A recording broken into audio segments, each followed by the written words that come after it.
beberapa hari lalu, Pak SBY cukup terganggu dengan isu ini karena tidak benar yang disebutkan bahwa Pak SBY berada di balik isu ijazah palsu ini, atau bahkan disebut Pak SBY berkolaborasi dengan Ibu Megawati dalam mengungkap soal ijazah palsu Pak Jokowi ini. Jadi sama sekali itu nggak benar. Hubungan Pak SBY dengan Pak Jokowi juga selama ini baik.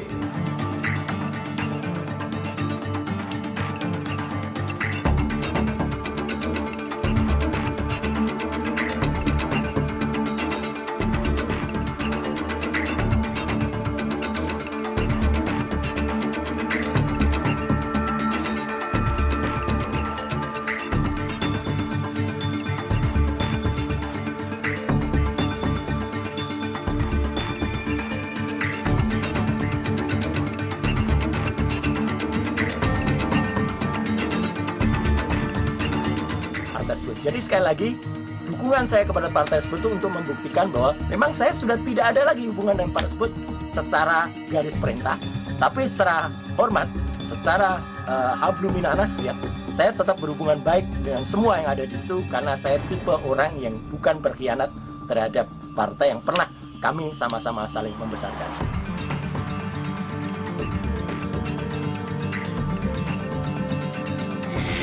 Saya sampaikan ada orang besar yang membela, tapi sekali lagi jangan ada yang merasa tertutup, apalagi sekelas Pak SBY dan beliau adalah negarawan yang baik.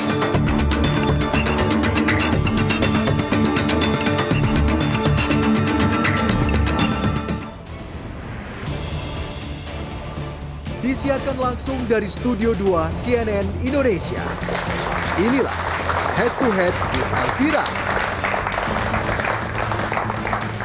Selamat malam, nama Presiden ke-6 Republik Indonesia Susilo Bambang Yudhoyono terseret gaduh di balik isu ijazah Presiden ke-7 Jokowi. Partai Demokrat pun meradang, 4 akun media sosial dilaporkan ke pihak kepolisian. Apakah langkah ini menjadi cara untuk menjernihkan situasi atau jangan-jangan membuka babak baru polemik isu ijazah Jokowi? Kita akan bahas malam ini dengan sejumlah narasumber. Saya akan undang narasumber kami yang pertama, Kepala Badan Riset dan Inovasi Strategis Partai Demokrat, Ahmad Khairul Umam. Selamat malam, Mas Umam. Tahun baru, atribusinya baru. Selamat datang, silakan Mas Umam. Dan saya undang pakar telematika dan juga tersangka kasus tudingan ijazah palsu Jokowi, Roy Suryo. Mas Roy Suryo, selamat malam. Halo. Apa kabar, Mas? Alhamdulillah. Siap. Dan juga saya undang YouTuber yang dilaporkan pihak Partai Demokrat ke Polda Metro Jaya, Agri Fanani. Bang Agri, welcome. Selamat malam. Halo Kak. Ketawanya gimana, Bang? Ya. Ayo, Agri. Silakan Bang Agri. Dan juga Ketua Bidang Politik DPP PSI, Bestari Barus. Selamat malam, Bang Bestari. Selamat malam. Sehat, Bang? Alhamdulillah. Alhamdulillah. Silakan Bang Bestari. Orang besar beneran kalau ini. Dan juga saya akan perkenalkan Direktur Eksekutif PRC Nurul Fatah. Mas Nurul, selamat malam. Malam Pak El. Di sebelah kanan kita. Dan juga Ketua Umum Pernusa Norman Hadinegoro. Bang Norman, selamat malam. Selamat malam. Terima kasih sudah bersama kami malam hari ini. Saya ke Mas Umam terlebih dahulu, Mas Umam, karena ini kemudian ramai ketika langkah somasi dan dilanjutkan dengan laporan ke polisi. Apa yang kemudian menjadi dasar pelaporan 4 akun sosial media ini, Mas? Dasar dari konteks pelaporan ini adalah sebuah fakta di digital media. Bagaimana kemudian akun-akun itu memproduksi berbagai macam konten, dan konten itu betul-betul basisnya bukan kritik. Kalau kritik, Mbak, Pak SBY dan juga keluarga besar Partai Demokrat sudah biasa untuk menerima kritik, dan bahkan kritik-kritik yang membangun itu kita jadikan sebagai bahan evaluasi. Dalam konteks tertentu juga kita akomodasi dalam konteks kebijakan publik. Tetapi di materi-materi ini bukan kritik, itu adalah fitnah. Oleh karena itu, dalam kesempatan ini sekali lagi kami tegaskan, Pak SBY dan keluarga besar Partai Demokrat clean and clear, tidak terkait, tidak pernah berada di belakang isu apapun ijazah Pak Jokowi. Maka semua upaya untuk mengait-ngaitkan antara Pak SBY, Demokrat dengan isu ijazah Pak Jokowi itu adalah sebuah fitnah dan tidak benar adanya. Oleh karena itu ini adalah wake up call. Kita kalau misal mendiamkan maka upaya mendiamkan itu seolah kemudian memberikan pembenaran. Dan pembenaran terhadap fakta-fakta fitnah itu adalah sebuah proses yang justru akan mendegradasi kualitas demokrasi itu sendiri karena manipulasi informasi seolah dibenarkan, dianggap sebagai yang normal. Inilah yang kemudian kita ingin kikis, sekaligus juga bagian dari pendidikan politik, bahwa kita tidak main-main, bahwa kita juga betul-betul serius untuk berkolaborasi dengan teman-teman. Hubungan Pak Jokowi dengan Pak SBY sangat baik, saling menghormati, saling suportif, dan kalau misal ini dibiarkan, spekulasinya kemana-mana, saya pikir itu akan destruktif, dan kita tidak ingin itu terjadi. Oke, sebelumnya somasi ada 4 akun, Ya. kemudian laporan ke polisi ada 1 akun yang kemudian berubah. Yang dilaporkan ke polisi Agri Fanani, Bang Boy YTN, Kajian Online, dan 1 akun TikTok, Sudiro Wibudi. Ada akun YouTube Zulfan Lindan yang hilang namanya. Apakah kemudian ketika somasi ada komunikasi? Ya, secara teknis nanti teman-teman dari BHPP akan memberikan penjelasan secara teknis itu dari Badan Hukum dan juga Pengamanan Partai. Tetapi memang dalam proses kemarin, somasi itu sifatnya ada peringatan hukum secara tertulis yang kita berikan sebagai sebuah ruang bagi kita untuk tabayun. Bagaimanapun perlu dikonfirmasi, diklarifikasi. Nah, maka dalam ruang itu kemarin ada proses komunikasi, beberapa teman mencoba untuk me-reach out kita, ada yang meminta maaf, kemudian memiliki kesediaan hati untuk men-take down materi-materi yang sebenarnya tidak begitu logik, tetapi proses ini proliferasinya kemana-mana. Misalnya bagaimana Pak SBY dianggap berkolaborasi dengan Bu Mega untuk menjatuhkan Pak Jokowi. Kita juga agak unik, ini bagaimana ceritanya? Seorang Bu Mega kemudian berkolaborasi dengan Pak SBY untuk kemudian quote by quote ngerjain Pak Jokowi. Ada pakem-pakem di dalam etika dan juga fatsun politik yang tidak memungkinkan itu terjadi. Nah, oleh karena itu, ini adalah sebuah ikhtiar, proses itu sudah dilakukan, tetapi memang ada yang sifatnya reach out-nya personal. Nah, yang menjadi concern kita, kalau misal kemudian itu personal, karena efek destruktifnya itu bersifat publik, maka kita juga berharap ada kerelaan hati, keikhlasan untuk juga meminta maaf di ruang publik. Setelah itu saya pikir proses restoratif justice masih terbuka. Jadi kita tidak hobi memenjarakan orang. Jadi kita buka ruang tabayun, kita buka ruang komunikasi yang baik. Kalau kritik kita terima, tetapi kalau fitnah akan kita lawan. Oke, baik. Bang Agri, yang Anda sampaikan di YouTube Anda dengan followers yang luar biasa itu, apakah fitnah atau kritik karena sampai dilaporkan ke pihak kepolisian? Oh, justru saya mau nanya balik sama Bang Umam. Mana yang fitnah? Ya, kemudian mana kemudian yang menyebarkan hoax? Saya nggak tahu, karena sampai dengan hari ini somasi itu aku nggak terima. Kalau di situ disebutkan ada liar di media sosial, ada nama-nama saya, itu bahasa itu di alinea terakhir bahasanya adalah akan dilakukan somasi kepada nama-nama 3, Zulfan Lindan, Agri Fanani, kajian online. Itu. Oke, itu pun kan baru akan. Saya tunggu-tunggu somasinya. Nah, itu nggak datang. Nah, kemarin ribut lagi ada LP. Sudah LP, nama saya ada di Gusti Tugu. Ya nggak apa-apa. Kemudian nama Zulfan Lindang hilang diganti Boy misalnya. I don't know. Mungkin, waduh, Zulfan Lindang ada berat ini kali ngelawannya, ganti Boy aja lah. Nggak tahu. Mungkin bisa dikonfirmasi ke beliau. Nggak tahu. Agak berat gimana maksudnya nih? Ngelawannya. Ini kayaknya harus berhitung nih, misalnya. Nggak tahu kalau itu terjadi. Nanti ditanyain ke beliau. Nah, kemudian kalau itu hoax, kemudian itu fitnah, kalau itu ujaran kebencian segala macam, saya belum perlu itu, gitu. Termasuk akun saya, video saya yang ditunjuk di LP. Saya cek nggak ada. Tapi oke lah, itu nanti menyangkut substansi, tidak di area ini, nanti di area proses penyelidikan lah ya. Ketika nanti sudah di BAP, nggak apa-apa. Dan saya setuju banget 100%. Saya pinjam beliau, punyanya Rismon, punya beliau terlalu kecil, 11 juta triliun. Saya garansi enggak. Kenapa? Loh, kita YouTuber Nusantara yang tergabung di asosiasi, teman-teman ini memang sepakatnya melawan hoax, Mbak.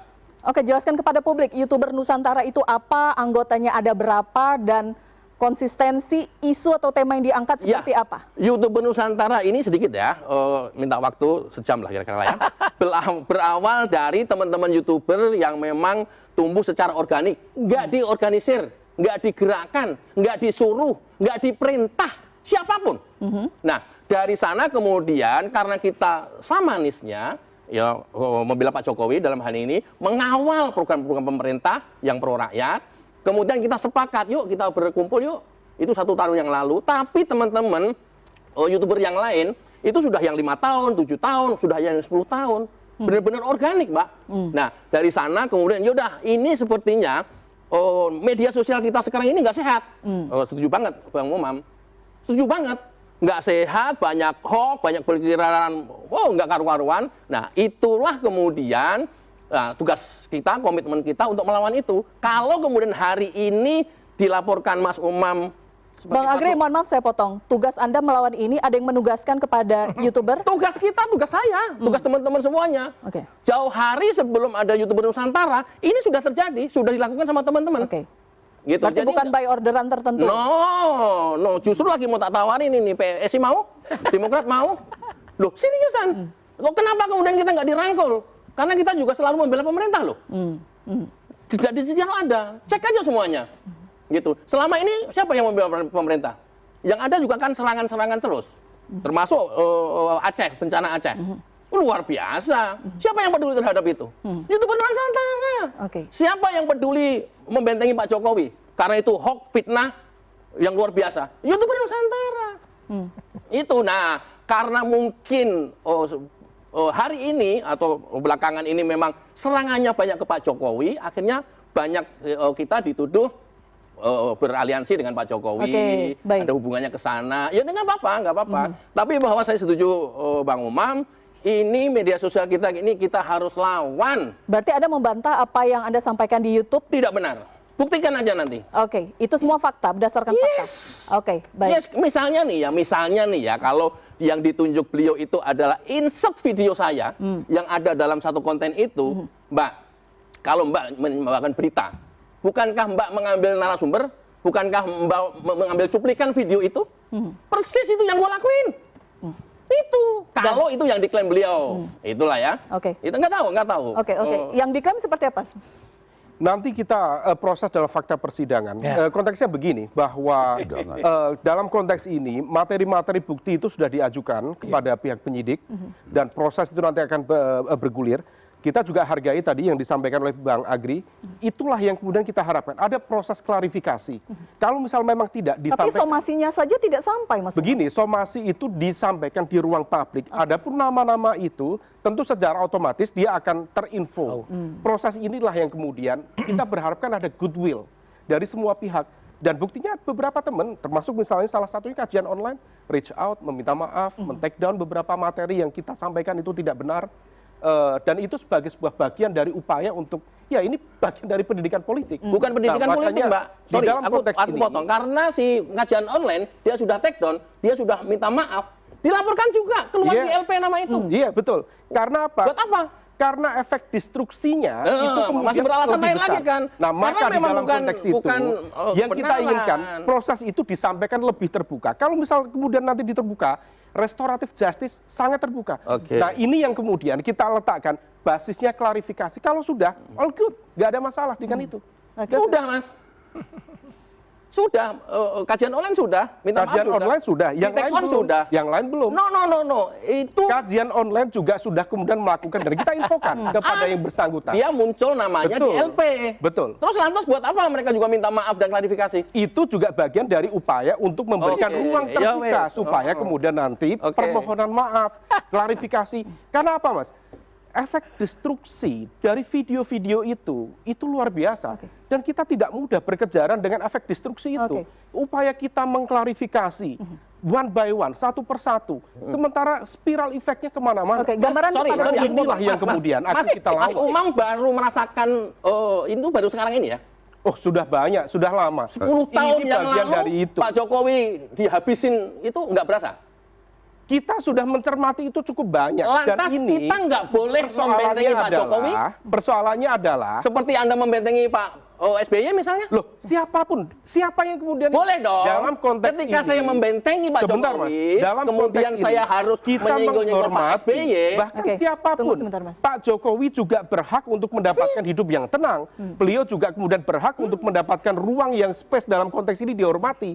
Pak SBY juga sama, siapapun. Nah, maka yang menjadi concern kita, jangan kemudian dibalikkan. Concern kita adalah meletakkan ini di dalam basis informasi yang tidak manipulatif. That's it. Kalau misal kemudian Mas Agri sepakat dengan itu, kita dalam satu spirit yang sama. Sepakat. Nah, maka kemudian ini semakin clear supaya kemudian tidak dibelak-belokkan dalam konteks ruang diskursus yang Karena berbeda. itu keberadaan YouTuber Nusantara di awal. Sepakat jauh hari sebelum Demokrat melakukan ini. Oke.